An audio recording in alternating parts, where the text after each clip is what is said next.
Part 2 of the new motion from the defense. Judge Gull, no. I mean, in your witness with your evidence. McClellan, oh. Judge Gull, ding dong. I don't care how long it takes you to go there. No, I don't care about that. McClellan, I don't really think too long. Inaudible.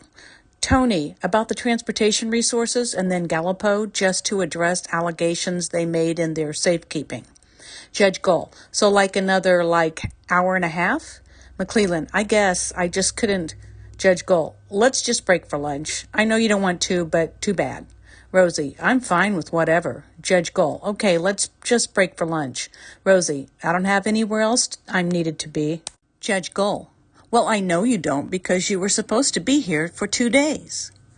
88. However, at the May 7th, 2024 hearing, the court treated the defense much differently when the defense sought a short recess to confer with their client on urgent matters concerning the positives and negatives of continuing Mr. Allen's speedy trial due to Judge Gull's hard end date of May 31st, 2024. Following a back-and-forth exchange between Judge Gull and the defense counsel concerning the defense needing more time for trial than Judge Gull was allowing, this occurred. Rosie, can we have a 5-minute recess? Judge Gull, why? Rosie, I would like to speak with my co-counsel here and have a discussion about the business issues such as scheduling, not here in the courtroom where everybody's listening to us.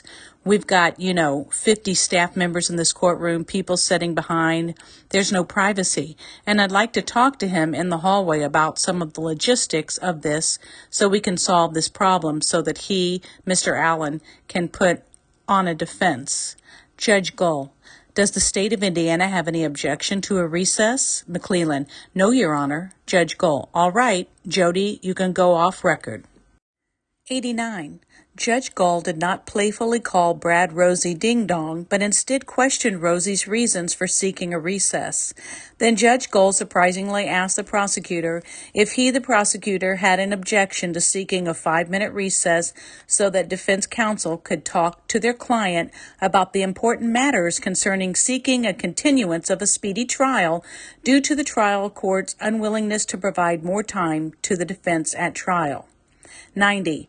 When a defense attorney requests a 5-minute recess to talk to their client on such weighty matters as their constitutional rights related to continuing a speedy trial, it should be met with a simple "of course" and should not be required approval of the prosecutor.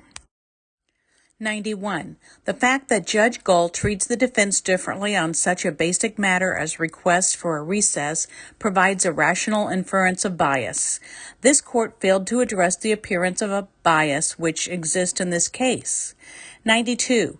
Judge Gull claims in her order a counsel should know criminal cases are tried in a court of law, not in a court of public opinion. 93. However, the standard for recusal is not just whether actual bias exists, but also whether the appearance of bias exists. The judge must consider both about actual bias and the appearance of bias when determining whether to disqualify herself. 94. Judge Gull appears to conflate the general conception that, on occasion, the public will vehemently criticize a judge with the defense's specific contention that many in the public are particularly criticizing her for what the public perceives as actual bias against the defense. 95. The emails which the defense attached to the motion and the memes the defense referenced in the motion detail how the public believes that Judge Gull is biased against the defense. 96. The defense agrees with this court that general complaints by the public concerning the court's rulings should not cause her to disqualify herself. However, that is not what the defense is discussing in its motion. 97. Although the defense believes actual bias exists, it is the appearance of the bias against the defense about which the public has complained. It is the appearance of bias against the defense about which the public has written the Indiana Supreme Court. It is the appearance of bias against the defense about which the public has written Judge Gull, and it is the appearance of bias against the defense, the existence of which Judge Gull should recognize, and for which Judge Gull should voluntarily recuse herself. Failure to address other issues contained in the first motion to disqualify. 98. This court addressed a few other defense issues contained in their second motion to have Judge Gull disqualified herself.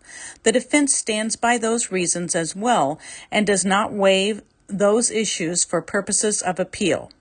99. However, in its May 31st order, this court failed to address all issues contained in the defense's first motion to have Judge Gull disqualified, which the defense incorporated into its second motion. 100. The defense requests Judge Gull to review the first and second motion to disqualify and consider whether she feels obligated to disqualify herself from this case based upon the itemized reasons contained in those motions as well as in this response. Conclusion. 101. The defense wishes to move forward and have this court conduct hearings. Most immediately, the request to have Richard Allen removed from the DOC to either Cass or Tippecanoe County jails while awaiting trial. 102.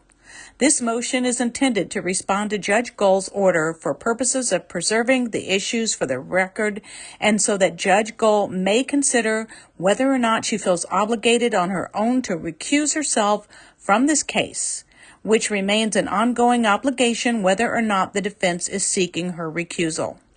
Wherefore, the defense files its response to Judge Gull's May 31st, 2024 order or judgment of the court concerning her denial of the defense request for disqualification. Respectfully submitted, Andrew Baldwin, number 17851-41, Bradley Rosie, number 23365-09, Jennifer Auger, number 21684-41. And there you have it. Please feel free to leave your comments in the comment section. I'd be really interested to see what you have to say about this. And if you could, please give the video a thumbs up. Go ahead and subscribe, ring the bell for all notifications. Share this with a friend if you can, and we'll see you next time on Deb's True Crime Notebook.